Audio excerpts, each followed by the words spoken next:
Ça va. Moi, j'ai pu faire une sieste, c'était magnifique. Je me sens beaucoup mieux.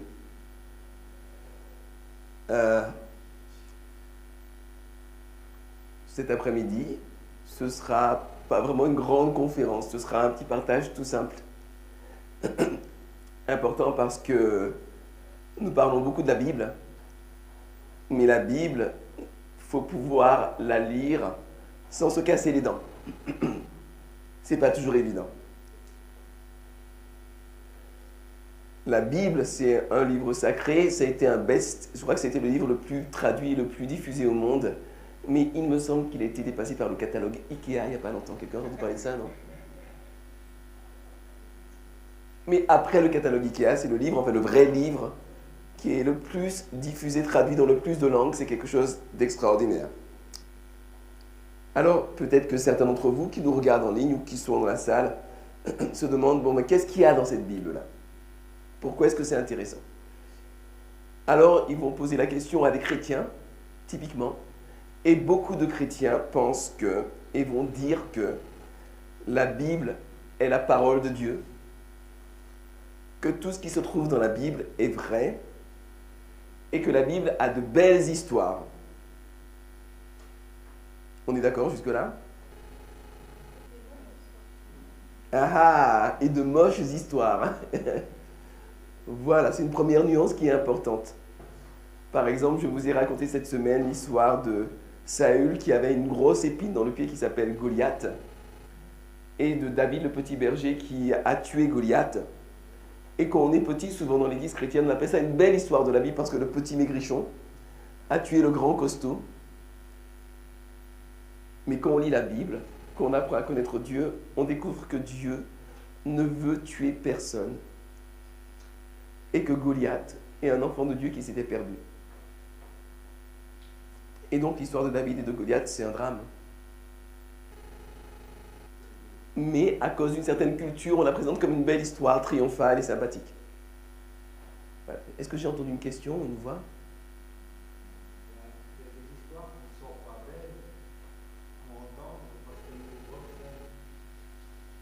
Oui, il y a des histoires qui ne sont pas belles parce que parfois elles nous reprennent. Merci. Alors, oui, je t'en prie.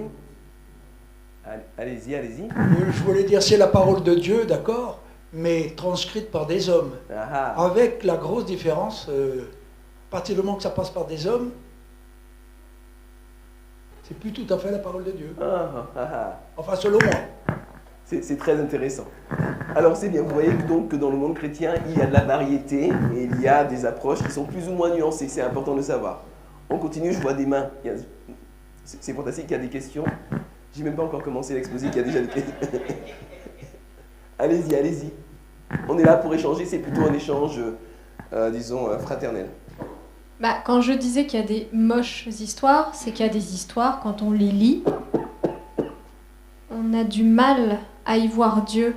Et quand on n'est pas du tout habitué au personnage de Dieu, on voit des atrocités, on voit Dieu qui détruit, on voit Dieu qui demande d'aller assassiner des gens explicitement. Enfin, il y a des choses, si on ne connaît pas, c'est illisible et inacceptable. Enfin, oui. C'est pour ça, c'est pas que des belles histoires. Merci, tout à fait. Je crois qu'il y avait une main aussi par là. Est-ce que j'ai bien vu? Non, c'est bon? Très bien.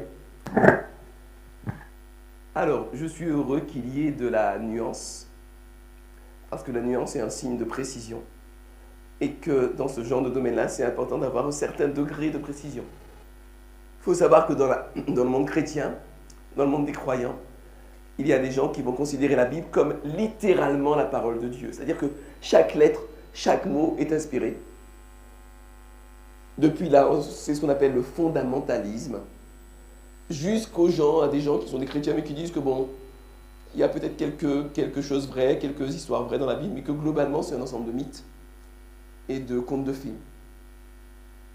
Dans un certain protestantisme ultra-libéral, par exemple, on a plutôt ce rapport-là.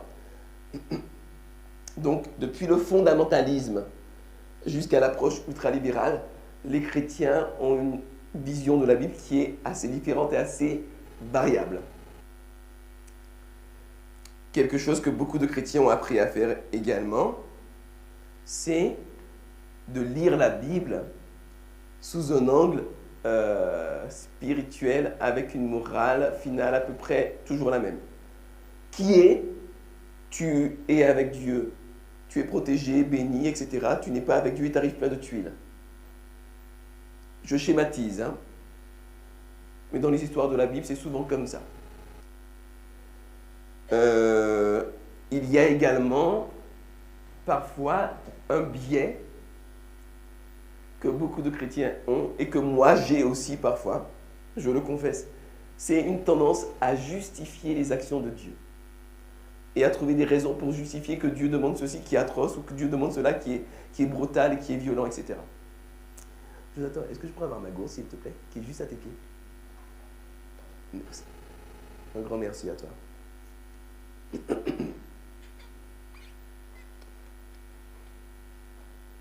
Et puis à justifier les actions des héros de la foi. Alors moi je pense par exemple à une histoire dans la Bible où un certain Samson, est-ce que vous dites Samson, est-ce que vous dites Samson? Samson. Il y a des controverses, vous savez. Un certain Samson attrape combien de renards déjà, rappelez-moi? 100, 200 renards? Les attache, met le feu à leur queue et les envoie incendier les champs des Philistins. Et une tendance qu'on a été éduqué, qu'on a été bercé dans la culture religieuse chrétienne, c'est de dire les Philistins l'avaient bien cherché, c'est Dieu qui les punit.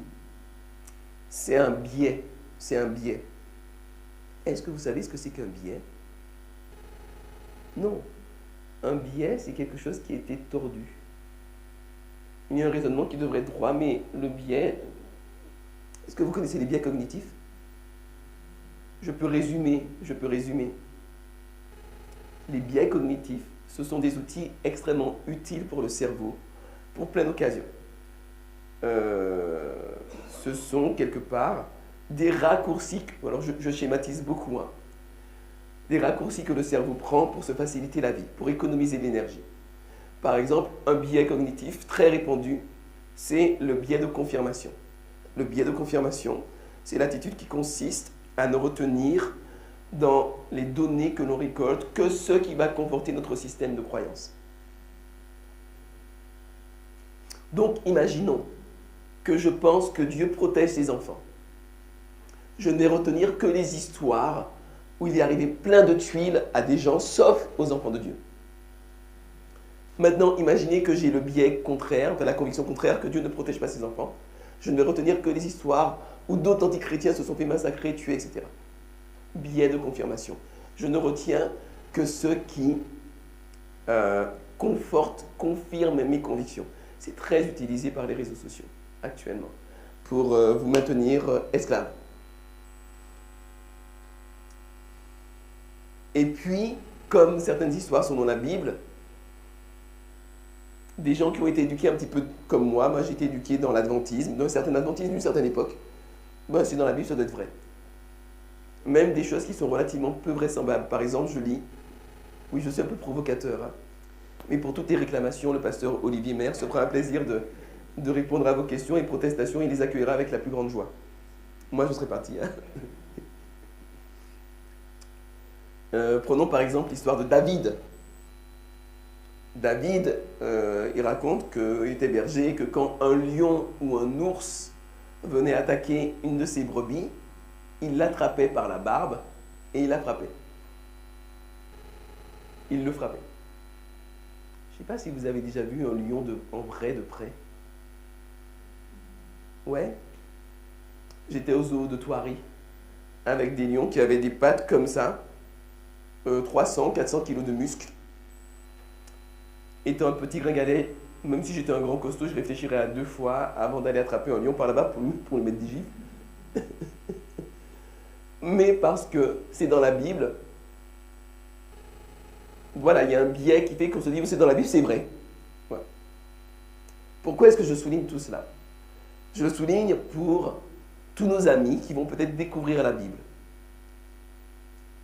Ça n'est pas parce que c'est dans la Bible qu'il faut tout croire sans réfléchir. Il faut réfléchir un peu quand même.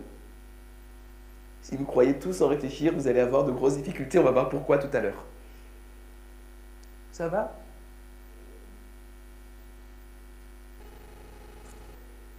Alors, je continue.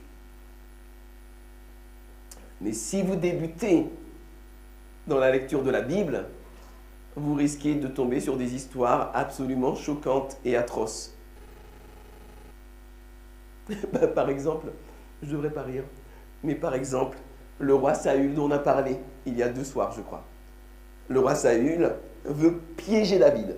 Il lui dit, je vais te donner ma fille Michal si tu me ramènes 100 prépuces de Philistins. Ah, vous vous souvenez de ça, hein?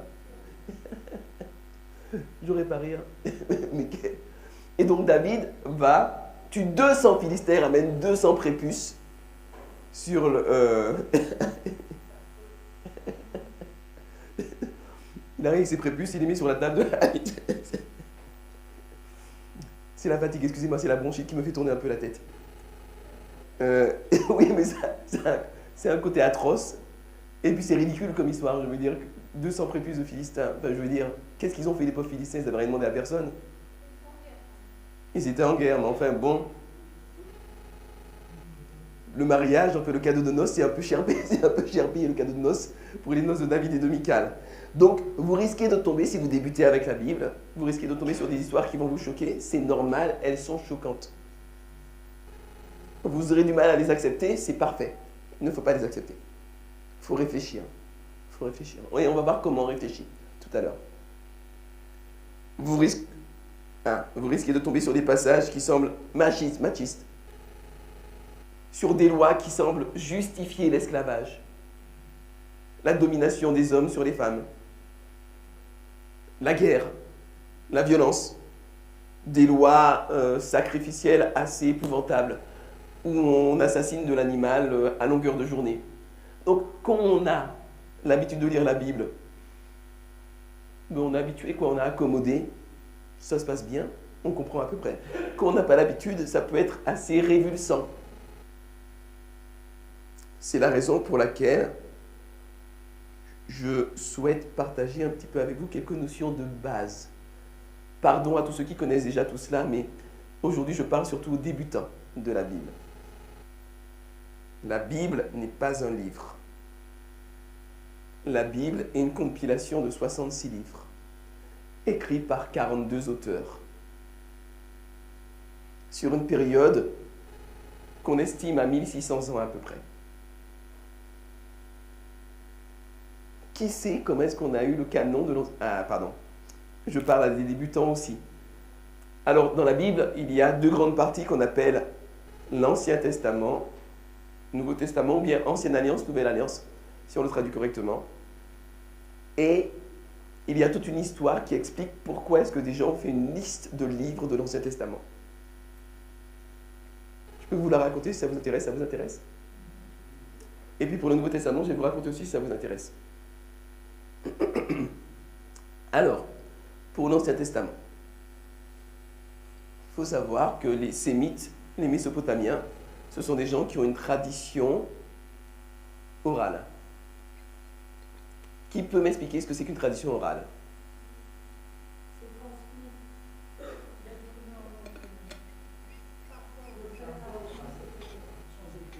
Sans écrit. On se raconte les histoires, on récite les textes. Tradition orale.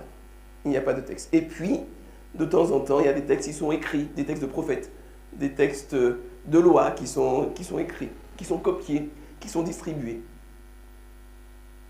Mais il n'y a pas pendant jusqu'à 90 après Jésus-Christ, il n'y a pas de liste officielle de l'Ancien Testament. Ce qui se passe, c'est que les Romains, l'Empire romain a envahi la Judée, la Palestine, etc. Et les Juifs le vivent très mal. Il y a donc des mouvements indépendantistes de libération, des résistants si on veut, les Zélotes, les Esséniens, il y a des gens qui vont de temps en temps faire des attentats contre les Romains pour les faire partir du pays. Et à un moment donné, les Romains en ont assez. En 70 après Jésus-Christ, ils vont détruire le temple de Jérusalem, dans lequel étaient entreposés beaucoup de rouleaux, beaucoup de manuscrits, de textes de prophètes, de la Torah. La Torah, c'est les 5 premiers livres de la Bible. C'est le mot qui veut dire la loi de Dieu. Genèse, Exode, Lévitique, Nombre, Deutéronome. Et tous ces textes vont être brûlés. Et donc, c'est une vraie catastrophe pour le peuple juif, parce que du coup, les écrits qui étaient des écrits de référence étaient perdus pour beaucoup. On pouvait essayer de retrouver des copies. Et donc, dans un petit port qui s'appelle Jamnia, il y a eu un colloque de sages rabbins qui ont décidé de mettre en place ce qu'ils ont appelé le canon de l'Ancien Testament, c'est-à-dire la liste de livres reconnus comme inspirés. C'est à ce moment-là seulement qu'il y a eu le canon de l'Ancien Testament. Et puis pour le Nouveau Testament, c'est presque la même histoire, sauf que la problématique était différente. C'est-à-dire que le christianisme, techniquement, à la base, c'est une petite secte du judaïsme. Pourquoi est-ce que je dis que le christianisme est une petite secte du judaïsme? Qui peut m'expliquer pourquoi?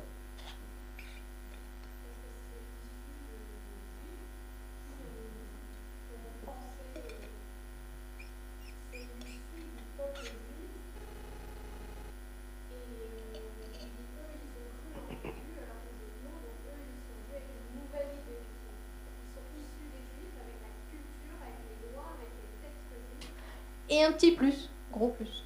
Un gros plus, qui s'appelle Jésus. Jésus était juif, les disciples étaient juifs. Au début, c'est un petit mouvement qui sort du judaïsme et qui se distingue du judaïsme, tout en ayant des racines judaïques très profondes.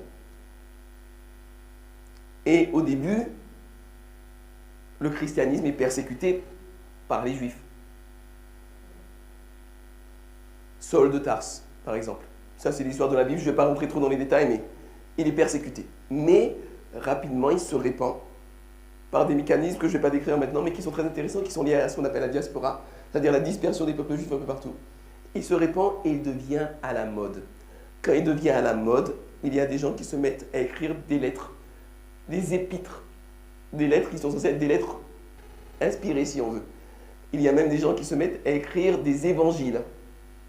Je me souviens, par exemple, quand j'étais à l'école à Collonges, on nous avait fait lire des extraits de l'évangile de Thomas. L'évangile de Thomas n'a pas été retenu comme étant un vrai évangile, mais quelqu'un l'avait écrit. En fait, bref, le christianisme était devenu un phénomène de mode, et des gens, pour se faire mousser ou pour surfer sur la vague, écrivaient des évangiles, des épîtres, etc. Dans certains cas, j'ai lu quelques livres qui n'ont pas été retenus. Certains pourraient presque être, mais d'autres ne pourraient pas, comme l'évangile de Thomas. Par exemple, dans l'évangile de Thomas, qu'on appelle aussi l'évangile de l'enfance, Jésus, le petit Jésus, est en train de jouer dans un village, et dans ce village, il court avec des enfants, et à l'angle d'une maison, il cogne un autre enfant, et ils tombent tous les deux. Jésus se relève, il n'est pas content. Et il dit à l'autre enfant, moi je me relève, mais toi tu ne te relèveras pas. Et donc l'enfant reste par terre, il est paralysé ou mort, je ne me souviens plus. Quelque chose de cet ordre-là. Donc les autres enfants voient cela, ils sont effrayés, ils partent en courant prévenir leurs parents. Jésus a tué un enfant, Jésus a tué un enfant. Et donc les parents vont voir Joseph, écoute Joseph, on sait que ton gamin il a des pouvoirs, mais enfin il faudrait qu'il se calme un petit peu. Je le dis à ma manière, je le dis avec mes mots à moi, hein, mais il faudrait qu'il se calme un petit peu, etc. Et donc Joseph va voir Jésus un peu autrement, écoute Jésus, il paraît que tu as tué un gamin, ça se fait pas, tout ça et tout. Et Jésus le regarde, lui dit, les habitants de ce village sont aveugles, et aveugles ils resteront. Et les gens deviennent tous aveugles dans le village, ils se cognent au mur, c'est une catastrophe, enfin ils ne savent plus rien faire. Voilà. Là, vous comprenez facilement pourquoi est-ce qu'on n'a pas retenu l'évangile de Thomas dans la liste des livres du Nouveau Testament. Et donc, l'Église chrétienne qui se développe va avoir un organe décisionnaire, une sorte de gros conseil d'administration, si on veut, on va dire ça comme ça avec nos mots à nous, qui s'appelle les conciles. Et c'est lors d'un concile à Nicée que la liste des livres qui étaient considérés comme inspirés était établie.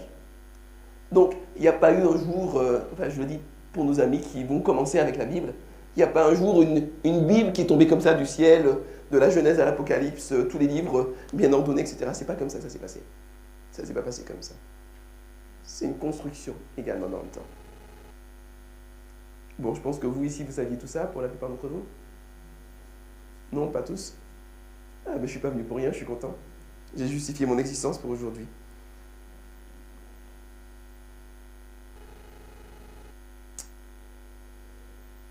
La Bible raconte l'histoire d'êtres humains qui ont vécu il y a des millénaires de cela, avec des référentiels. Si jamais je ne suis pas clair, si jamais j'emploie une expression ou un mot qui n'est pas clair, demandez-moi s'il vous plaît, parce que parfois je ne me rends pas compte.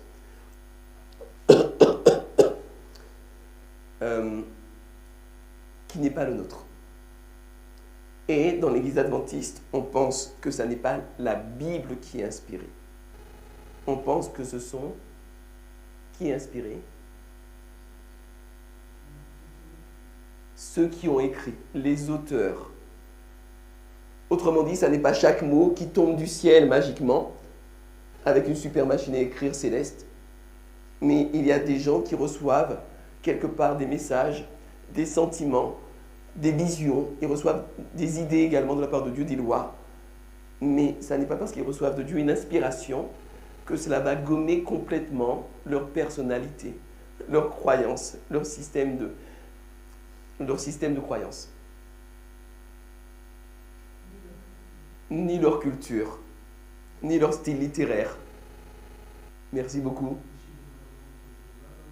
Alors, est-ce qu'on peut donner le micro parce que j'ai pas entendu, désolé. Je dis oui, pour ceux qui n'avaient pas au Écoutez, moi j'ai déjà eu des visions, mais c'était un excès de choucroute. C'était un autre problème. Donc, ce sont des gens qui parlent avec leurs mots, leur conception, mais aussi avec leur niveau spirituel. Et quand vous lisez le livre du prophète Ésaïe, par exemple, un prophète. Ah, pour ceux qui ne savent pas, un prophète, c'est une sorte de porte-parole de Dieu. Hein? Le prophète Ésaïe a un ministère qui a duré plusieurs décennies. Le jeune Ésaïe ne s'exprime pas comme le vieil Ésaïe. Il y a dans la Bible un certain Pierre, un apôtre, Pierre. Le jeune Pierre, il n'a pas du tout la même attitude mentale que le vieux Pierre. Donc les gens qui écrivent la Bible, parfois, quand ils écrivent pendant longtemps, ils ont une histoire, ils évoluent. Et cette évolution se ressent également dans leurs écrits. Quand vous lisez... Excusez-moi.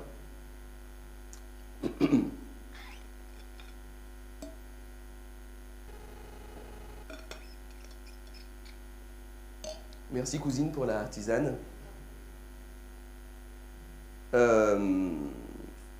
Une évolution, j'en étais où? Aidez-moi. J'ai perdu le fil. Merci. Et donc quand vous lisez les épîtres de Pierre, c'est très doux. C'est plein d'amour. C'est plein de délicatesse. Alors que le jeune Pierre, c'était plutôt le genre à sortir l'épée et à te trancher la jambe si tu le contrariais. Il y a une évolution. Il y a une évolution. C'est très important de savoir quand on lit la Bible, parce que si on se contente de dire que la Bible est la parole de Dieu et que tout ce qui est dedans est vrai, ça manque de précision et ça manque de nuance. Pour beaucoup de gens, ça n'est pas un gros problème, mais pour des gens qui vont débuter, en particulier des gens qui ont, disons, un certain niveau d'instruction, c'est important de savoir ça. Et donc, on va y arriver, on va tenir jusqu'au bout. Et donc, je vais déjà mieux grâce à tout ce qu'on m'a donné là. La Bible est une condescendance. Condescendre au sens étymologique, ça veut dire se mettre au niveau de. Si par exemple dans cette salle, il y a un docteur en physique nucléaire et que je lui demande de m'expliquer ce que c'est que la physique nucléaire, il va devoir condescendre, c'est-à-dire venir à mon niveau. Si je vais expliquer à mon petit ce que c'est que, pourquoi est-ce qu'un avion vole, je ne vais pas lui faire un exposé sur la dynamique des fluides. Je vais lui dire qu'il y a une hélice qui tombe très vite, qui tire l'avion vers l'avant, et puis avec la vitesse, il s'envole grâce aux ailes. Je vais lui dire, je vais me mettre à son niveau. La Bible, c'est un petit peu ça. Je me mets un petit peu au niveau des gens à qui je parle. Et dans la Bible, comme c'est un livre, une compilation de livres, une compilation d'écrits, qui s'étend sur 1600 ans, on ne parle pas à des gens qui vivent en moins 1800, esclaves dans le désert, comme on parle à des gens qui vivent en plus 100 dans une société relativement évoluée. Vous comprenez? Et donc, il va y avoir des tonalités, des styles littéraires différents. Il va y avoir une grande variété qu'il faut pouvoir comprendre pour pouvoir appréhender correctement les textes bibliques sous peine de non-sens. Très facile les non-sens dans la Bible, très facile. Et certains des non-sens peuvent être dramatiques.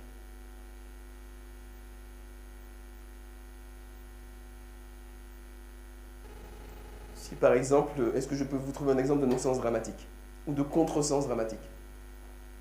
Oui, il y a des lois sur... Ah oui, il y a des lois sur la pureté dans la Bible. On va le dire avec nos mots à nous. Beaucoup de lois sur la pureté sont en fait des lois sur l'hygiène.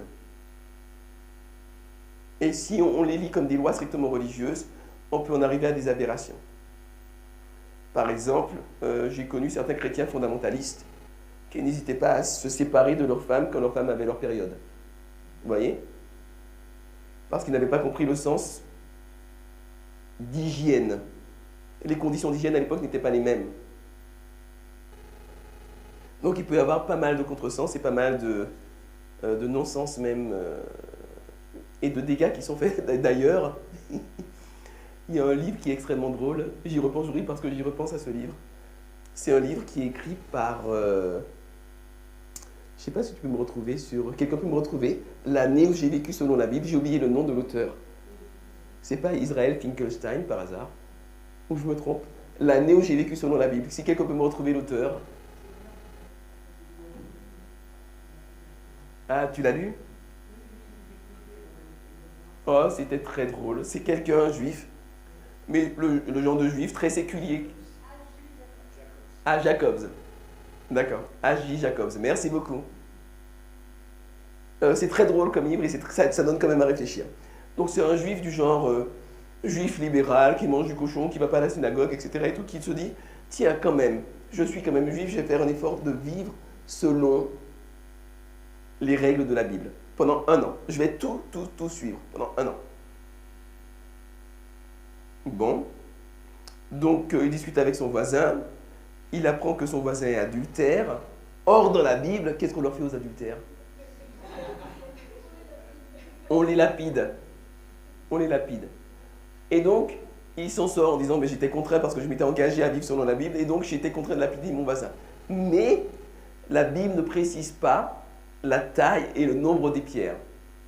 Et donc, il a pris un gravier, il a fait semblant de trébucher, et il a jeté un gravier sur la jambe de son voisin qui n'a même pas remarqué, et voilà, il s'est dit, voilà, j'ai accompli mon devoir, j'ai respecté la Torah, j'ai respecté la loi.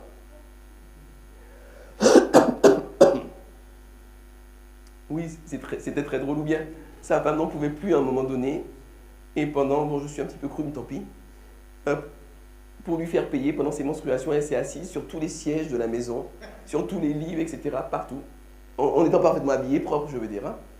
Mais en principe, enfin bref, il était obligé de dormir sur le paillasson devant la maison, quoi, enfin bon. Voilà, quand on veut tout appliquer, quand on veut tout faire, on peut en arriver à des situations complètement absurdes. Alors, comment est-ce qu'on fait du coup? Ben, aujourd'hui, je voudrais vous proposer quelques petits outils tout simples, tout bêtes. Je sais pas pourquoi ça s'affiche pas. Ah voilà, c'est ça. Donc, déjà, pour commencer, il faut savoir que dans la Bible, il y a différents styles littéraires. Ça a son importance. Qui peut me donner, citez-moi quelques styles littéraires dans la Bible? Poésie, récit, histoire, discours, chant, prophétie, lettres, oui, les épîtres et les lettres, la correspondance, les évangiles, oui. Il y a des généalogies, il y a des dénombrements, enfin des statistiques, il y a des écrits de sagesse. Oui, il y a un style particulier qui s'appelle le style apocalyptique, avec 2-3 livres de la Bible, dont Ézéchiel. Il y a un petit passage également dans 1 Corinthiens 15 qui relève un petit peu de l'apocalyptique, et puis le livre de l'Apocalypse évidemment. Dans Daniel également, il y a le style apocalyptique. Oui. Donc, il y a différents styles littéraires. C'est fondamental de se rendre compte. Pourquoi? Parce que si j'écris un poème à ma femme est très belle. Si j'écris un poème à ma femme, je lui dis « Laetitia, tu es belle comme le soleil. Et tes yeux sont comme la lune. Et que dans 300 ans, je suis mort depuis longtemps et quelqu'un tombe sur mes écrits. » Et les lit et se dit... Donc, ils avaient des notions d'astronomie vraiment très mauvaises à l'époque. La quantité d'énergie développée par le visage d'une femme et par le soleil, c'est pas la même chose. Vous voyez? Non-sens complet, contresens complet, parce qu'on lit un texte de poésie comme un texte scientifique. Il ne faut pas prendre un texte de poésie pour un texte scientifique, ou un texte d'histoire, narratif, pour un texte, je ne sais pas moi, de philosophie. On respecte le style littéraire dans lequel sont écrits. Sinon, on perd le sens des choses. Et puis, il y a quelques questions toutes bêtes qu'il faut se poser quand on lit la Bible. Qui écrit? À qui? À quelle époque? Dans quel contexte?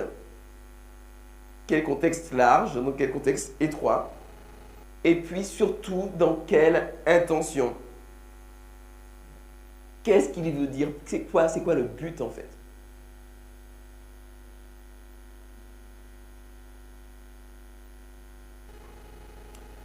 Si un jour je vois mes gamins, je vous ai dit qu'on arrivait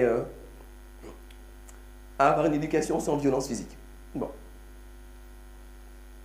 Si un jour je vois mon gamin en train de mettre le feu au rideau, je vais lui dire, mais je vais t'en coller une, mais qu'est-ce que tu fais? Bon, je vais pas la lui coller. L'envie me démangera peut-être. Un petit peu beaucoup. Il m'énerve déjà, pardon. Je m'égare. C'est quoi l'intention?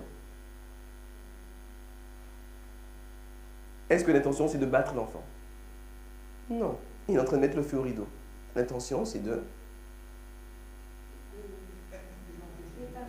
l'empêcher de mettre le feu au rideau, d'éteindre le feu, et puis aussi de le gronder pour qu'il ne recommence pas. L'intention, elle est importante. Dans la Bible, il y a pas mal de passages où Dieu se présente comme cela, en disant « Je suis le Dieu qui se met en colère, le Dieu jaloux, et vous devez avoir peur de moi, etc. » On trouve pas mal de passages comme ça dans l'Ancien Testament.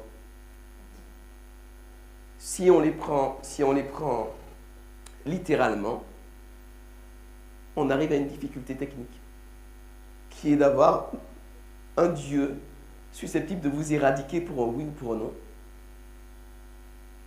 enfin, de vous éliminer brutalement. Et puis de l'autre côté, dans le Nouveau Testament en particulier, un Dieu qui est tout plein d'amour et tout plein de douceur. Ça a posé problème à plein de gens. Et en particulier à beaucoup de gens chrétiens qui sont devenus dits théistes et qui considèrent qu'il y a deux dieux, donc dits théistes, deux dieux. Le Dieu de l'Ancien Testament et le Dieu du Nouveau Testament. Le Dieu de l'Ancien Testament, c'est une sorte de petite brute, pour certaines personnes, qui est sans cesse dans la vengeance, dans la rétorsion, dans le massacre, dans la menace. Et puis le Dieu du Nouveau Testament, c'est le Dieu de l'amour, de Jésus, etc. Si on ne lit pas les textes en se demandant mais qui écrit à qui, dans quel contexte et dans quelle intention, on a la possibilité de faire beaucoup de contresens et de ne pas comprendre la beauté qu'il y a dans les textes bibliques. Je voudrais vous proposer également une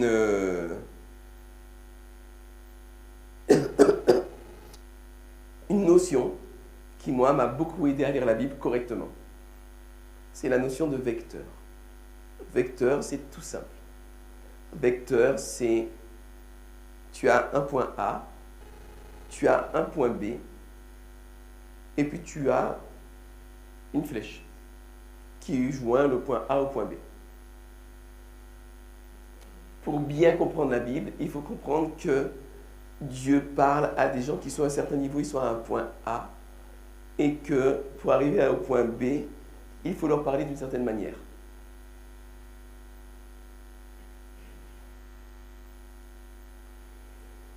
Je vais reprendre mon exemple des avions. Si je veux que mon enfant comprenne la dynamique des fluides, je n'ai pas commencé par les équations différentielles. Je vais commencer par prendre un robinet et puis je vais prendre une planche dont je vais changer un petit peu la forme. Et en fonction de la forme de la planche, l'eau elle passe plus vite en dessous qu'au-dessus ou plus vite au-dessus qu'au-dessous.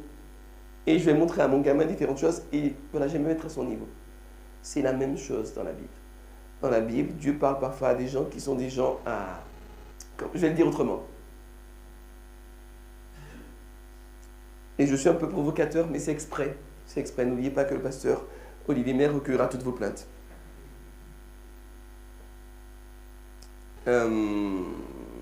Avec quelqu'un qui ne parle pas français, mais qui parle anglais, tu parles anglais.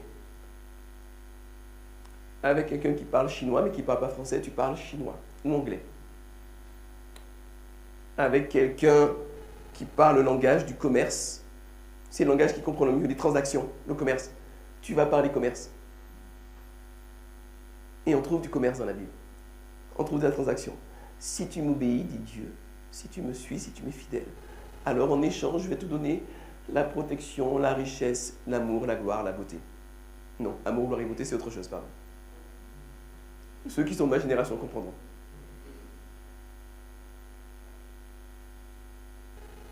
Si tu parles à des idiots, tu vas parler idiot. Si tu parles à des brutaux, tu vas parler brutal, parce que sinon ils ne comprendront pas. Tu parles à des incultes qui sortent de 400 ans d'esclavage, tu ne leur expliques pas la structure fractale de l'ADN. Tu leur montres un récit de la création assez simplifié, disons, très simplifié. Connaissez la structure fractale de l'ADN? L'ADN, c'est la magie. Oh, c'est incroyable, c'est incroyable. C'est d'une élégance, c'est d'une complexité, c'est d'une élégance. C'est absolument fabuleux. Vous avez la réplication des cellules qui se fait par des mécanismes que je suis incapable de décrire, mais j'ai compris l'idée générale. Il y a une copie, comme une photocopie de l'ADN. Et puis, il y a des systèmes de vérification, des enzymes qui vont vérifier la conformité de la copie.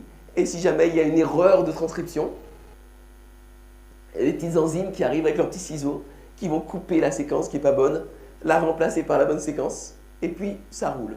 Tout est OK. C'est d'une élégance et d'une complexité, c'est phénoménal. Et vous avez donc l'ADN qui est au cœur de chacun de nos noyaux de cellules, qui est quelque chose de... comment dirais-je? C'est un langage, et c'est un langage qui va exprimer différentes choses en fonction de la topographie. C'est-à-dire que la même séquence d'ADN, en fonction de si la pelote elle est plutôt comme ça ou plutôt comme ça, elle ne va pas exprimer la même chose. Autrement dit, la structure même de l'ADN est aussi un langage. Enfin bon, c'est quelque chose d'absolument fabuleux et d'absolument mind-blowing, comme disent les Anglais, c'est-à-dire que ça vous explose le cerveau, quoi. C'est fabuleux. Mais vous dites ça à des gens qui sortent de 400 ans d'esclavage, ils ne vont pas comprendre. Ils ne vont pas comprendre. Vous allez donc leur dire que Dieu a pris un bonhomme de terre glaise dans lequel il a soufflé et ça a fait Adam. Et Dieu a fait un peu plus que ça. Dieu a fait un peu plus que ça. Il a créé une vraie merveille de technologie. Ce que nous sommes, c'est fabuleux. Donc vous voyez, avec quelqu'un de brutal, tu parles brutal. Et là, on peut commencer à mieux comprendre pourquoi est-ce qu'il y a, comme on le disait tout à l'heure, des scènes brutales dans la Bible. Alors, dans la Bible, il y a, je voudrais prendre un exemple. Il y a beaucoup de femmes qui sont révoltées par les écrits de Paul. Parce que Paul, l'apôtre Paul, pour ceux qui ne connaissent pas l'apôtre Paul, si vous voulez, c'est un des pères du christianisme démocratisé. C'est lui qui a démocratisé beaucoup le christianisme, disons. L'apôtre Paul dit que l'homme est le chef de la femme. Et que les femmes doivent être soumises à leur mari. Donc là, je vois un certain nombre d'hommes qui se frottent les mains, les réjouis, de grands sourires sur le visage, oui. Mais qu'on lit la Bible correctement, qu'on se demande qui écrit à qui, dans quel contexte étroit et dans quel contexte large, eh bien, je voudrais vous montrer le contexte large de ce passage-là. Est-ce que quelqu'un, pour me soulager, voudrait prendre le micro et me lire ce passage, s'il vous plaît? Donc ce passage décrit un petit peu quelle était la condition de la femme dans le bassin mésopotamien en particulier. Là, en l'occurrence, c'était Assur, la Syrie. À l'origine du voile, les femmes mariées, les veuves et les femmes assyriennes ne doivent pas avoir la tête découverte quand elles sortent dans la rue. C'est ainsi que, dans une tablette de la loi d'Azur, Irak, vieille de 3000 ans, apparaît la première mention de l'usage du voile féminin. Il s'agissait alors de différencier les femmes mariées et honorables des esclaves et des prostituées. Merci, tu peux rester là, il y a un deuxième texte à lire. Vous voyez, il y a dans la Bible un passage, là, j'ai plus la référence en tête, mais dans laquelle l'apôtre Paul dit que les femmes doivent être voilées. Il est dans un contexte où toutes les femmes honorables sont voilées. C'est une norme sociale. C'est bien à savoir. Et deuxième passage.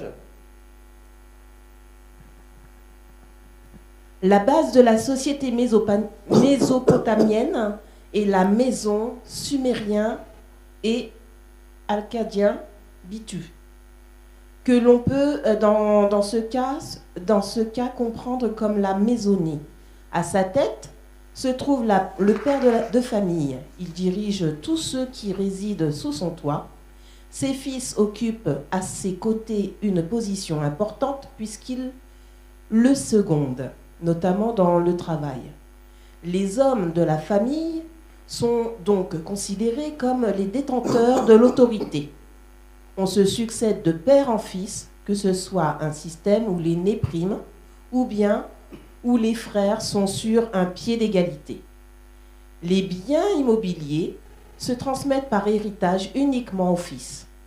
Les filles n'ont que des biens mobiliers, par le biais de leur dot, qui est leur part d'héritage. C'est aussi le maître de maison qui s'occupe du culte des ancêtres. S'il n'y a pas de fils pour hériter de cette tâche, le père choisit généralement d'adopter un de ses gendres. C'est une tâche masculine. Un grand merci. Qu'est-ce que vous comprenez de ce que vous voyez? Qu'est-ce que vous avez compris? Dites-moi. Tu peux le dire dans le micro, s'il te plaît. Prépondérante dans la société. Oui, une place prépondérante, absolument. Les femmes, quant à elles.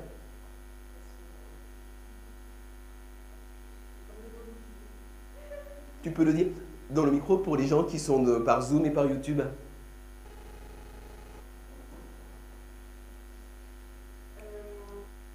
Femmes, apparemment, elles reçoivent de leur famille, du père en tout cas, du mobilier, et donc elles font partie de la décoration, quoi.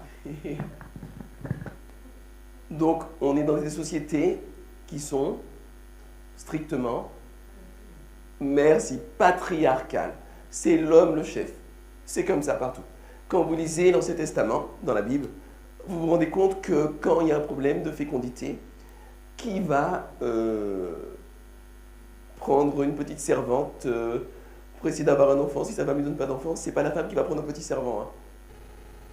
C'est l'homme qui va prendre. Et qui est capable d'écrire ce qu'on appelle des lettres de divorce dans la Bible? Qui c'est?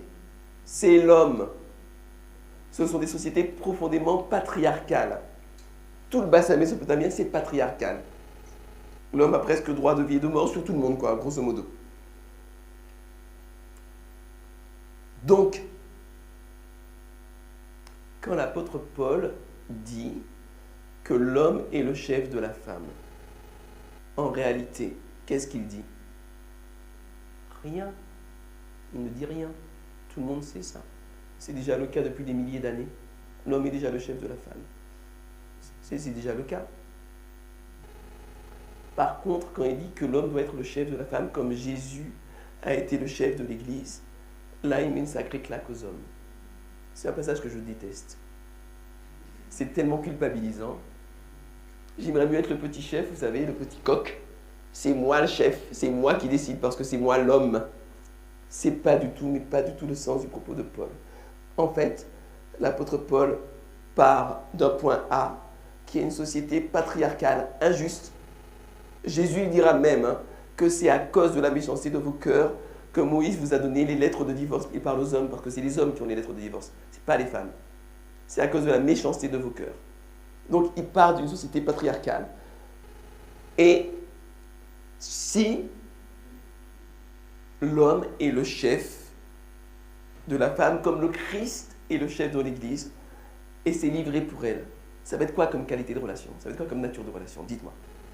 Pardon? Tout à fait autrement. Absolument. Quelles sont les différentes évolutions qu'il y aura dans le couple? Le respect de chacun. On peut donner le micro peut-être?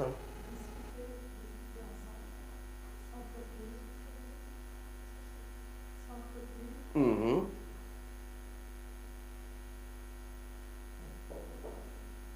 Oui, c'est discuter ensemble, c'est s'entretenir, c'est avoir du respect l'un pour l'autre et c'est respecter ce que chacun est maître dans son domaine.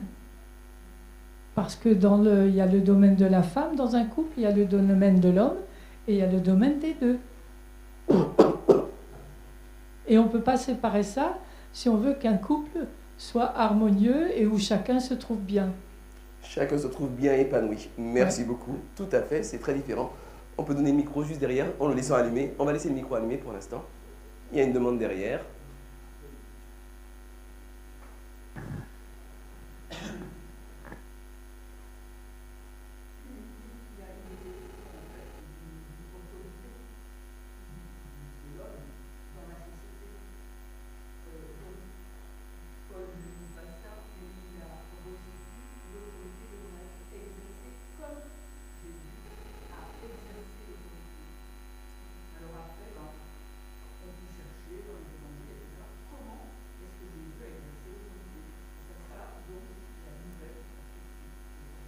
Absolument.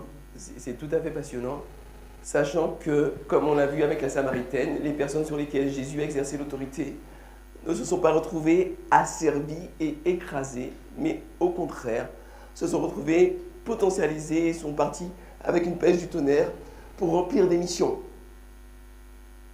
Et donc la préoccupation de Jésus, ça a été de prendre ce qui était peut-être cassé, brisé, de le réparer, de le soigner, de le guérir et de l'élever, de le faire monter. Autrement dit, un homme qui comprend correctement cela aura à cœur d'épanouir sa femme, que sa femme soit épanouie et que sa femme donne le meilleur d'elle-même. On est dans autre chose que le patriarcat brutal et qui était la norme à l'époque. Je crois qu'il y a une question là-bas, une remarque. Oui, je voulais aussi situer que du coup, Jésus s'est mis au service du coup de l'Église. Donc, on peut aussi se dire que l'homme peut du coup servir son épouse, enfin, en respectant, enfin bref. Mais dans tous les cas, voilà, si Jésus l'a fait. Mais par ailleurs, qu'a-t-il dit de plus à la femme du coup? S'il a donné une information de plus à l'homme, à la femme, il a dit de se soumettre, comme la société le disait, uniquement. Que la femme respecte son mari. On est dans Éphésiens 5 quelque chose. Que la... Verset 23. Ah, tu connais par cœur, ça, c'est vas-y.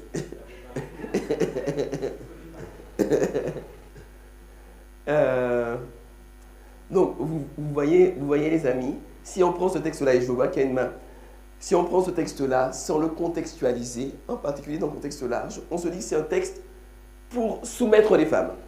Quand on analyse le contexte large et le contexte étroit, le contexte large de la société mésopotamienne, le contexte étroit de la société juive de l'époque, et même de celle d'avant, on voit que c'est un texte qui est censé faire évoluer.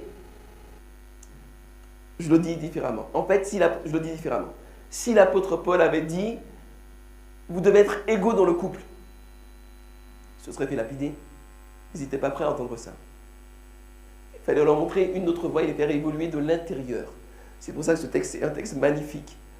Parce qu'on voit qu'il y a le point A, qu'il y a le point B, et que l'apôtre Paul, que Dieu, au travers de l'apôtre Paul, veut faire évoluer la conjugalité et les dynamiques familiales. Oui? Au début, Dieu a créé l'homme à son image. Et il a vu que l'homme, c'était pas bon qu'il reste seul. Alors, pour y accompagner, il a créé une semblable, la femme. Et il l'a fait aussi à son image. Et l'homme sur la femme ne peut rien faire. C'est la femme qui porte l'enfant, hein, c'est pas l'homme. L'homme a la semence, bien sûr. Alors, Dieu a dit, l'homme quittera son père, sa mère, et formeront une seule chair. Voilà, et dans la valeur, on dit il y a le père, ensuite le fils, l'homme et la femme. Ça, c'est valeur. Alors, dit que la femme doit avoir les mêmes droits que l'homme. Mais dans nos sociétés, on voit pas ces choses-là. On voit des femmes qui touchent, ils sont moins bien payés pour le même salaire. Et dans certains pays, la femme est esclave, quoi. Voilà. Donc, Dieu a quand même choisi, pour terminer, Marie, une femme pour porter Jésus. Il n'a pas choisi un homme. Donc, rien que ça, la femme a la même valeur que l'homme. Donc, l'homme ne doit pas dominer la femme, et la femme ne doit pas dominer l'homme. Ça, merci beaucoup. Merci, c'était très intéressant. On peut passer le micro derrière, et puis devant après, je vois que ça réagit bien, si bien. Moi, je ne suis pas tellement gênée par cette idée de cette notion d'autorité. Ce n'est pas parce que l'homme doit avoir l'autorité, c'est comme si je disais tout à l'heure, c'est la façon d'exercer cette autorité. Et ça ne touche pas à la notion de valeur, c'est une façon de mettre, je sais pas, un petit peu en ordre, quoi, de donner des références, de donner un cadre. Maintenant, comment le cadre doit-il être vécu ? Là, je me tourne sur la façon dont Jésus l'a vécu, parce que malgré tout, Jésus est quand même le chef de l'Église. Ça, c'est quand même écrit. Donc, il y a quand même une notion d'autorité ou de préséance, ou je ne sais pas, enfin, comment on appellerait ça. Mais comment l'a-t-il vécu ? Comment le vit-il encore ? Je trouve que c'est plus le comment qui est intéressant et qui est interpellant que la notion même d'autorité. C'est-à-dire qu'il y a, merci, c'est très intéressant et c'est très précis, il y a une petite nuance entre l'autorité et le pouvoir, et entre l'autorité et la domination. La domination, ça arrive quand la domination de l'homme sur la femme dans la Bible, qui te souvient ? Ça arrive à quel moment ? Après le péché. Et donc il y a aussi la corruption des sols, les ronces, la terre devient difficile à cultiver juste après le péché, et la domination également. Et on ferait tout pour se soulager du travail. On a les tracteurs, on a les herbicides pour se simplifier le travail, parce qu'on ne veut pas accepter ces conséquences du péché. Mais par contre, la domination de l'homme sur la femme, on l'accepte trop facilement. Voilà, c'est dans ce sens-là qu'effectivement, une autorité qui serait vécue comme Jésus l'a pratiquée, c'est-à-dire au service d'eux. Jésus a lavé les pieds de ses disciples. Il a été au service des plus pauvres, des plus faibles. Une autorité de cette nature-là, mais c'est une bénédiction. Qui refuserait une telle autorité ? Moi, je ne la refuserais pas. Il a donné une infection. C'est ça que je veux dire. Je trouve qu'il ne faut pas uniquement... alors nous, dans l'Église adventiste, c'est intéressant, mais c'est bien, il faut débattre un petit peu.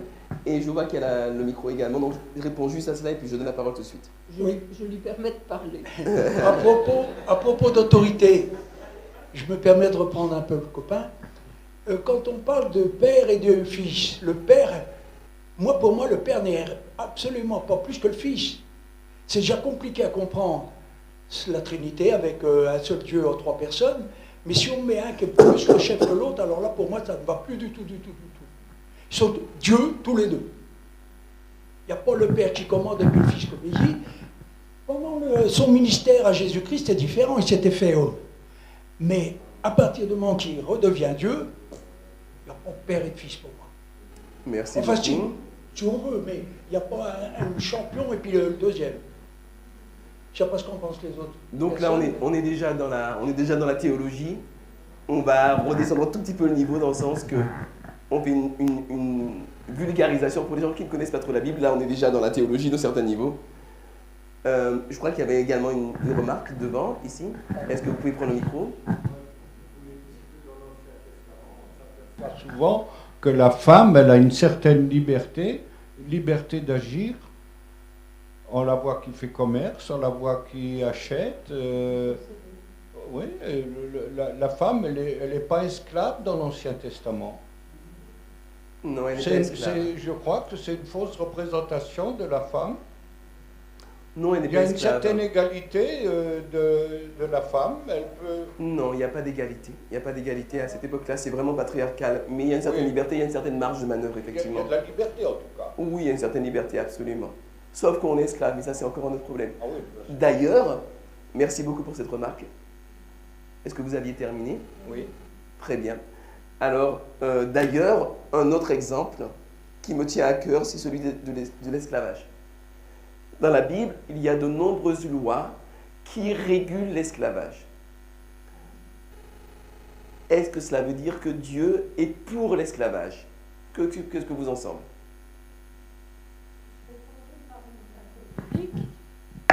Je répondrai par un texte biblique qui dit « C'est à cause de vos cœurs méchants que je permets le divorce ». Le Seigneur n'est pas pour le divorce et le Seigneur n'est pas pour ce que vous disiez tout de suite, L'esclavage. pour l'esclavage. Oh oui. C'est simplement à cause de la méchanceté des cœurs que Dieu régit un peu ces choses-là pour éviter justement des choses trop graves. Merci beaucoup. Effectivement, je vois une main derrière.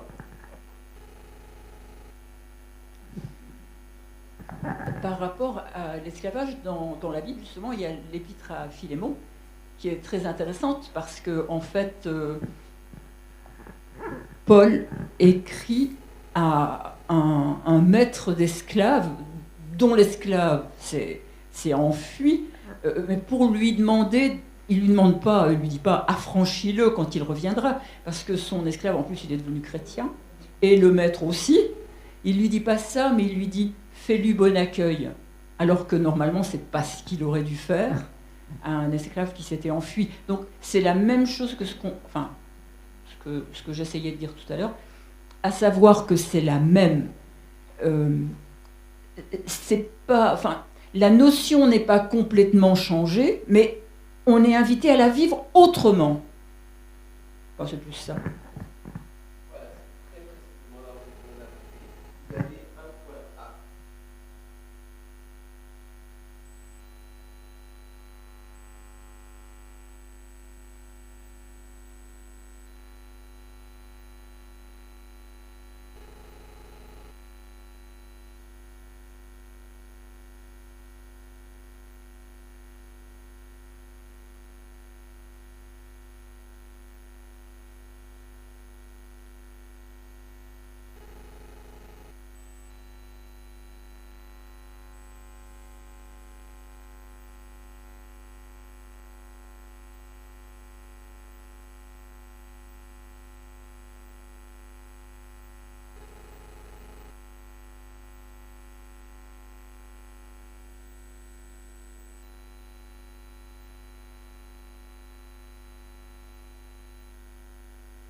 Ouais. Ouais. Dans le monde d'aujourd'hui, si on a des voitures. Si la Bible était écrite aujourd'hui, on pourrait imaginer qu'il y aurait des règles sur la conduite. C'est pas pour autant qu'on pourrait déduire que Dieu est pour ou contre les voitures. C'est juste un fait, il y a des voitures, il y a des règles de conduite. Du coup, à l'époque, il y avait des esclaves. C'est pas pour autant qu'on peut dire que Dieu est pour ou contre les esclaves. C'est du coup, il a mis en place des règles en fonction de la situation actuelle. C'est comme ça que je vois les choses, quoi.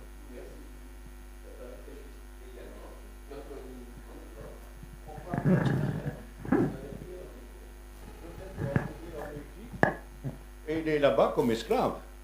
Et en rien, l'Écriture condamne sa situation d'esclave en Égypte. Effectivement, Dieu ne cherche pas à faire évoluer les sociétés de manière artificielle en mettant des tas de lois, en plaquant ses idées, mais il part de là où sont les gens, le point A. Et il veut les faire grandir, arriver à un point B, cela passe par un certain cheminement.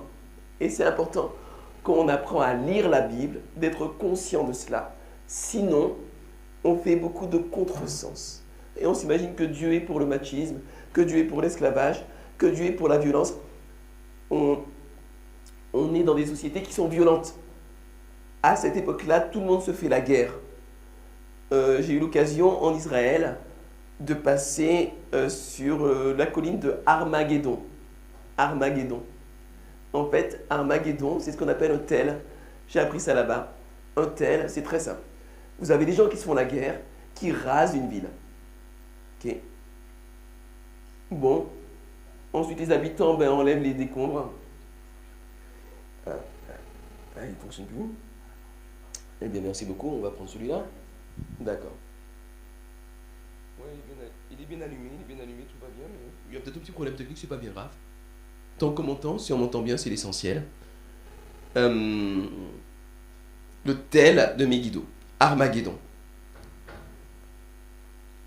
Donc, il y a une guerre. Les gens rasent la ville de Megiddo. Les habitants viennent, ils déblaient un petit peu, ils reconstruisent, mais ils reconstruisent sur les anciennes fondations. Donc, la ville est un tout petit peu plus haut. C'est arrivé à Megiddo 17 fois. Et c'est devenu une colline. Ça a été rasé. Les gens se faisaient tout le temps la guerre. Et les gens avaient ce qu'on appelle une conception géopolitique de la foi. Si j'adore Baal et que Olivier adore Astarté, c'est une illustration. Encore qu'il y a un rapport avec Astarté que j'interroge un peu, mais enfin ça c'est un autre problème. Et qu'on se fait la guerre. S'il gagne, ça veut dire quoi? C'est Astarté qui est plus forte.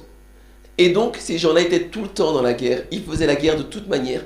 Des guerres de conquête, des guerres de vengeance, des guerres sacrées, des guerres religieuses. Ce que vous voulez, ils faisaient tout le temps la guerre dans ce bassin-là. C'était tout le temps comme ça. Et donc, on s'imagine que c'est Dieu qui veut que les enfants d'Israël fassent la guerre. Mais en fait, ils étaient tout le temps en guerre. Et Dieu se contentait d'être avec le peuple qui s'était choisi pour une mission bien particulière. Donc c'est important de bien comprendre que quand Dieu parle dans la Bible, aux gens, il les prend là où ils sont, au niveau où ils sont. Il veut les amener plus haut et ça dessine un vecteur. Et alors, évidemment, ça prend une portée, un sens qui n'a rien à voir avec les lectures littéralistes. Bien sûr, il y a des choses que moi, je lis de manière littéraliste dans la Bible. Tu n'auras pas de rancune contre ton prochain. Aime ton prochain comme toi-même. Je ne fais pas d'interprétation philosophique, j'essaie simplement. Vous voyez ? Mais tout ne doit pas être lu de manière littérale. Il y a des choses avec lesquelles il faut prendre un peu de recul, un peu de distance, parce que sinon, on se retrouve face à des contradictions à n'en plus finir. Est-ce que vous avez des questions, des remarques par rapport à cela? Est-ce que tu peux prendre le micro, s'il te plaît, pour les gens qui sont sur Zoom et sur YouTube? On va commencer avec la petite sœur, et puis après à vous, mon frère. Il y a des fois où Dieu va demander de faire la guerre. De faire une guerre. Juste par rapport à ça, le fait que c'est pas, il se contente pas d'être avec son peuple. Il y a des fois où c'est lui demander un massacre. Bon, là, il y a un sujet de polémique. Je vais prendre un exemple pour illustrer correctement cette polémique. Il y a un passage dans la Bible où David va faire un dénombrement des statistiques, quoi. Il y a deux passages dans la Bible. Il y a un passage où on te dit que Dieu a poussé David à faire un dénombrement. C'est le même dénombrement. Dans l'autre passage, on te dit que c'est Satan qui a poussé David à faire un dénombrement. Ça veut dire que les gens qui écrivent, ils croient quelque chose. Il y en a peut-être un des deux qui a tort, ils ont peut-être tort tous les deux, moi je ne sais pas, j'y étais pas. Mais il y a une autre notion qui est importante de savoir, qu'on lit dans l'Ancien Testament en particulier, c'est que les Juifs de cette époque-là ont une conception de la responsabilité totale de Dieu sur tout ce qui se passe. Il y a un tremblement de terre, c'est Dieu qui l'a envoyé. On le voit bien dans le livre de Job. Il y a des catastrophes arrivent, Job ne dit pas « j'ai été attaqué par le mal » et il dit « l'Éternel a donné, l'Éternel a repris ». Que le nom de l'Éternel soit béni. À l'époque de Jésus, il raisonne encore comme cela. Et Jésus est obligé dans Luc, ça doit être Luc 23 je crois, la tour de Siloué. Luc 13, c'est pas 23, c'est 13. Luc 13. De dire, ça n'est pas parce qu'il t'arrive quelque chose que tu as été puni par Dieu. Pourquoi est-ce que Jésus est obligé de le préciser? Parce que dans cette culture-là, tout ce qui se passe, c'est le fruit de la volonté de Dieu. Donc certaines choses sont écrites dans la Bible et présentées comme étant le fait de la volonté positive Positive, dans ce contexte-là, ça veut dire la volonté absolue de Dieu. Ça n'est pas toujours le cas et c'est un petit peu délicat. C'est un petit peu délicat. Maintenant, il n'est pas impossible que dans un contexte militaire bien particulier, pour que le peuple s'en sorte, Dieu le guide. Mais la volonté absolue de Dieu, ça n'est pas la guerre, ça n'est pas la violence. Tout ça, ce sont des conséquences du mal, ce sont des conséquences du péché. Et parfois, malheureusement, il faut passer par des méthodes ou par des choses qui sont épouvantables pour pouvoir avoir la moins pire des solutions. Mais c'est délicat, je reconnais que parfois c'est chaud, mais sachez-le, vous qui allez découvrir la Bible, parfois c'est compliqué à comprendre, parfois c'est chaud. Même pour nous qui sommes des pasteurs, parfois on se retrouve confrontés à des textes qui nous interpellent, qui nous choquent. Et on n'arrive pas trop à comprendre. C'est normal, ne vous découragez pas. Persévérez, il y a la richesse derrière. Il y avait encore une remarque, une question dans le micro. Je voulais faire remarquer que quand les Assyriens assiègent Jérusalem, le Rabshakeh fait dire au roi ne crois pas ton Dieu qui te protégera. Si nous, les Assyriens, on est vainqueurs, c'est parce que notre Dieu est plus puissant que votre Dieu. Et ne vous en faites pas. Finalement, le roi va présenter la lettre dans le temple et les Assyriens s'en vont et puis finalement le roi d'Assyrie va être assassiné par ses propres enfants. Comme quoi, une situation qui peut être dramatique, si nous savons mettre notre confiance dans les mains de Dieu, elle peut se retourner contre l'adversaire. Merci beaucoup pour cette citation, très intéressante. Je continue. J'arrive bientôt à la fin d'ailleurs. C'est jusqu'à 4h30, c'est ça? Il est 4h30. Donc je vais plutôt...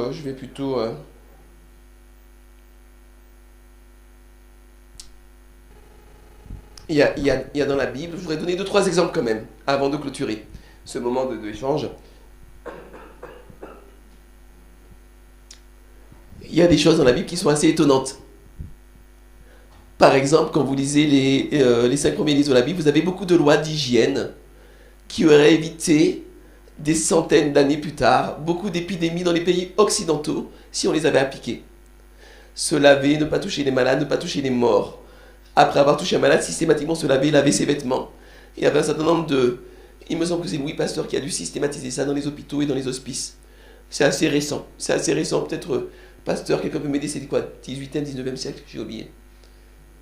Enfin, c'est assez récent dans l'histoire occidentale et ces principes-là étaient extraordinaires.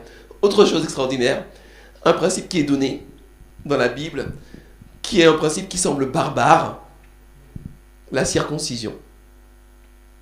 Circoncision, ça consiste, pour ceux qui ne savent pas, à couper le prépuce de l'enfant, quelques jours après, 8 jours après sa naissance, typiquement. Et en fait, l'Organisation mondiale de la santé préconise la circoncision comme un moyen prophylactique pour éviter un certain nombre de maladies sexuellement transmissibles. Et les femmes qui ont des rapports sexuels avec des hommes circoncis ont de 30 à 40% moins de cancer du col de l'utérus. Je vous invite à ne pas me croire.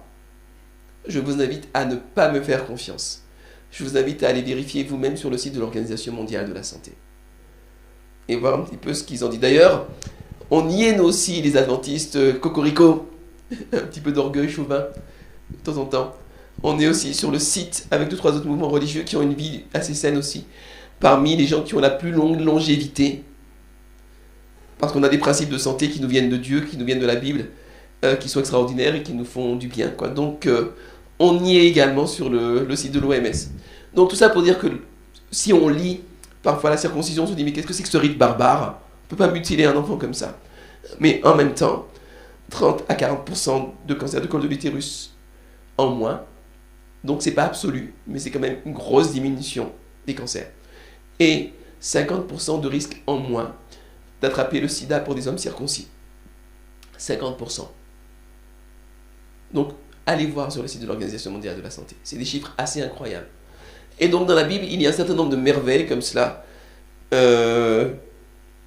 Si on ne se donne pas le temps de creuser un peu la question, on ne mesure pas à quel point c'est chouette. À quel point il y a la richesse. Ça demande un petit effort. Parfois, la richesse, elle est là, tout de suite.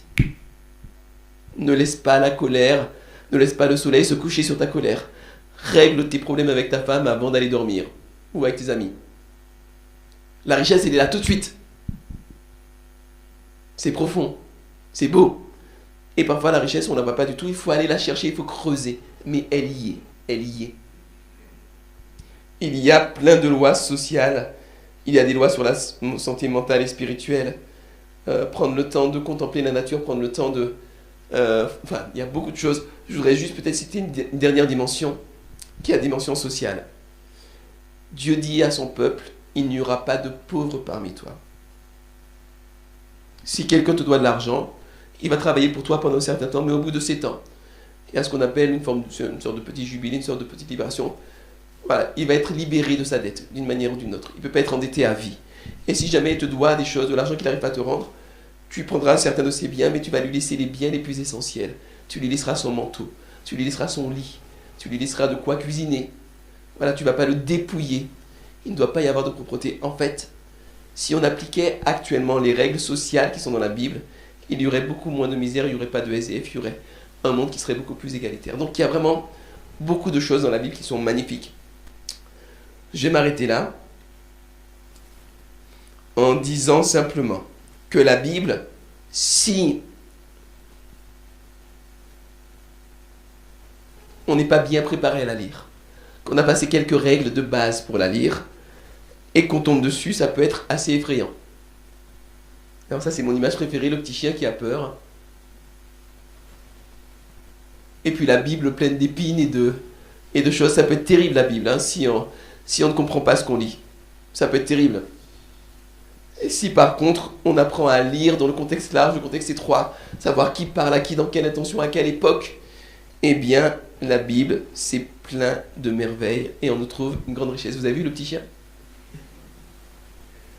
Ça fait plein de fois que je la vois, chaque fois que je le vois, je ne peux pas m'empêcher de rigoler. Voilà, je crois que c'est une très bonne conclusion, je ne peux pas m'empêcher de rigoler. Non, j'ai conclu. Je vais conclure en disant simplement que la Bible, c'est plein de richesses, mais qu'il faut assainir le rapport à la Bible. Il ne faut pas le prendre comme une parole de Dieu qui est tombée du ciel, tout inspiré, vrai à 100%, sans aucune influence humaine, c'est pas comme ça. Donc ça demande un petit effort de documentation, un petit effort intellectuel également. Pas un gros effort, mais voilà, il faut apprendre à la lire pour avoir une foi mieux assise, plus profonde et plus pertinente à communiquer. J'avais prévu un petit exercice. Est-ce qu'on le fait ? On a le temps ?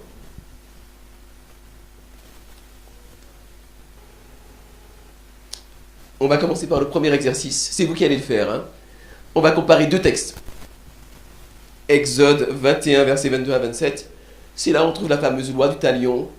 Si un homme bouscule une femme enceinte et qu'il s'en sort des dégâts, tu rendras vie pour vie, œil pour œil, dent pour dent, blessure pour blessure. Ça, c'est le texte de gauche. À droite, ah non, ça c'est votre gauche. Ça, c'est le texte de droite. À gauche, il y a ce texte où Jésus dit, il vous a été dit,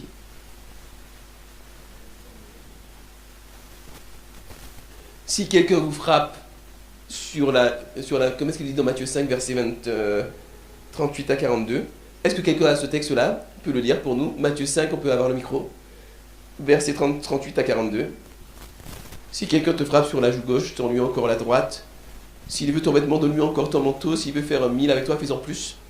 Mais je ne me souviens plus de la terminologie exacte. Quelqu'un veut lire?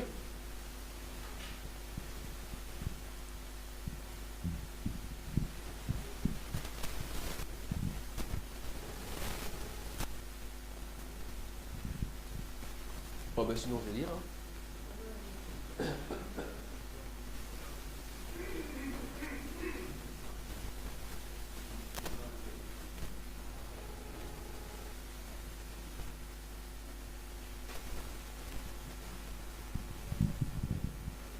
Matthieu 5, versets 38 à 42.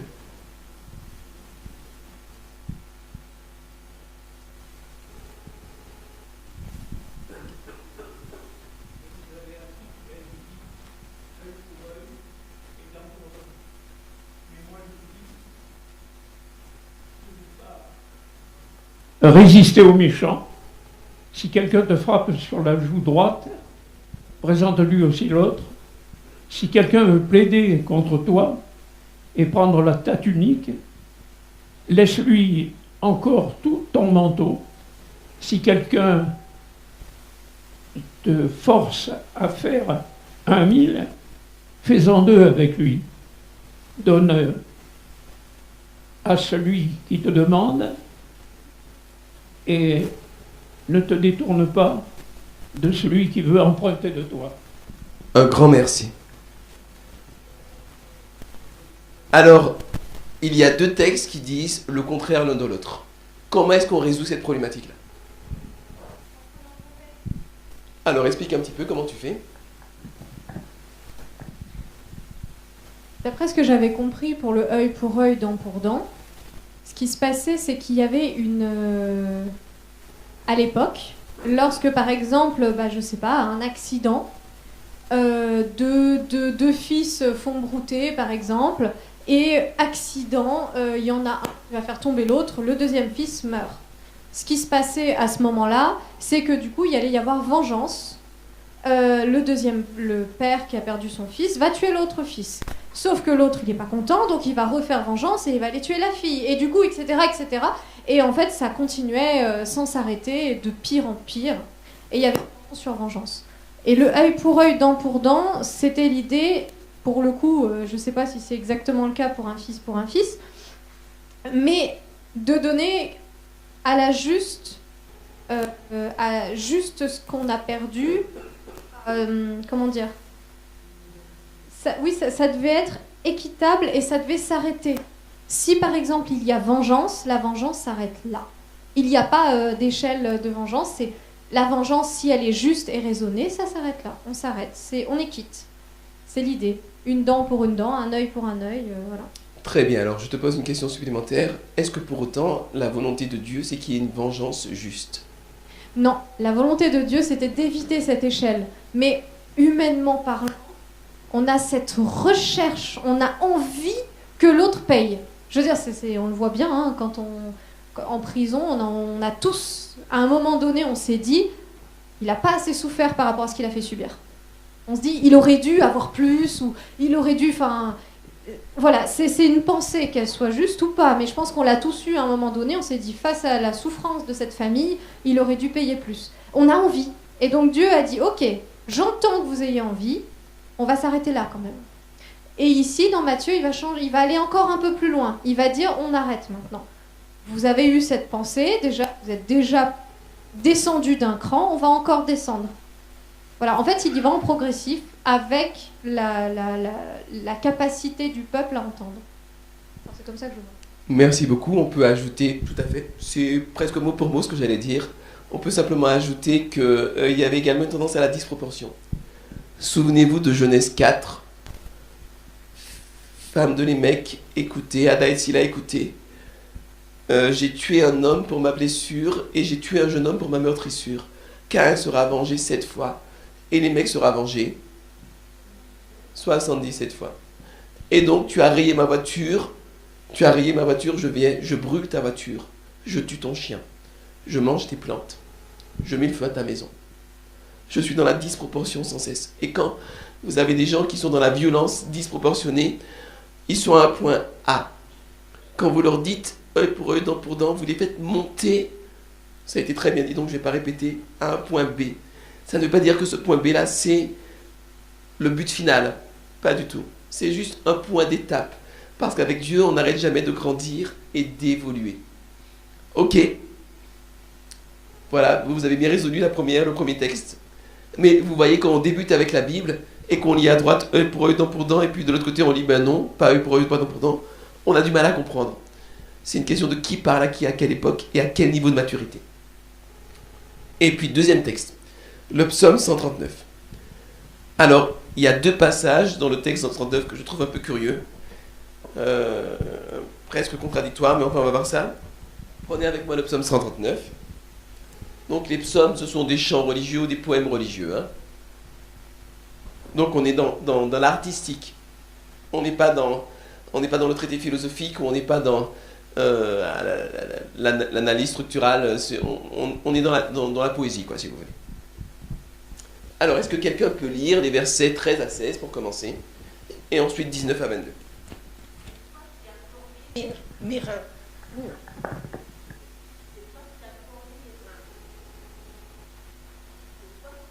Mirin, qui m'a tissé dans le sein de ma mère. Je te loue de ce que je suis une créature si merveilleuse. Tes œuvres sont admirables et mon âme le reconnaît bien.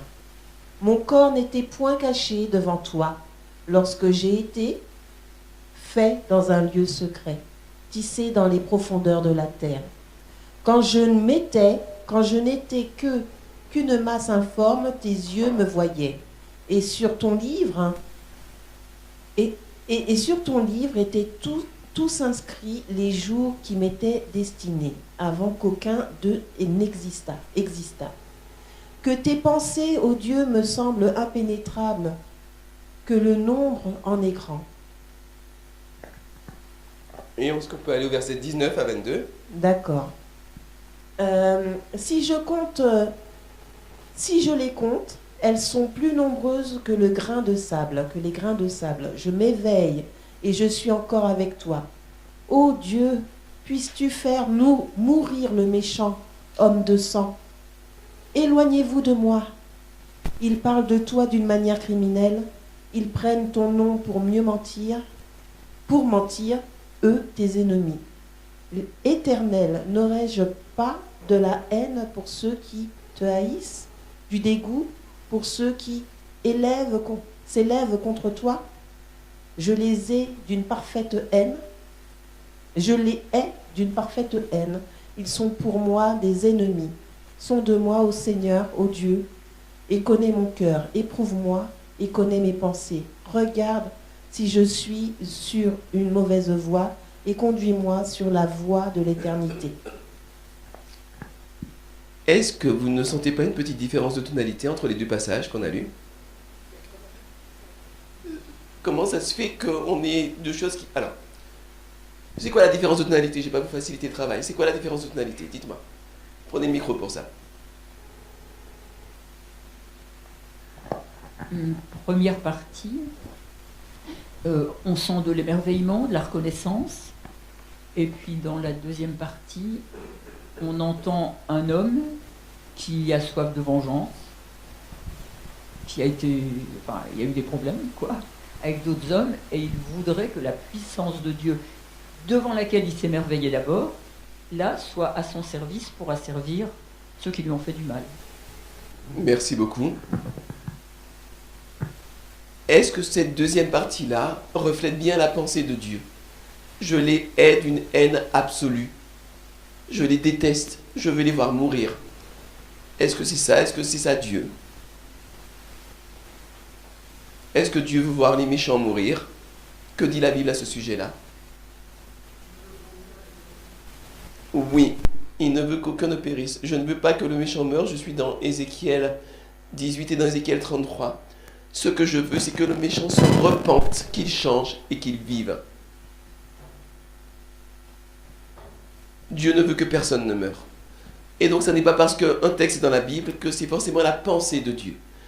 Il peut y avoir, à un moment donné, dans cet élan poétique, il peut très bien y avoir, disons,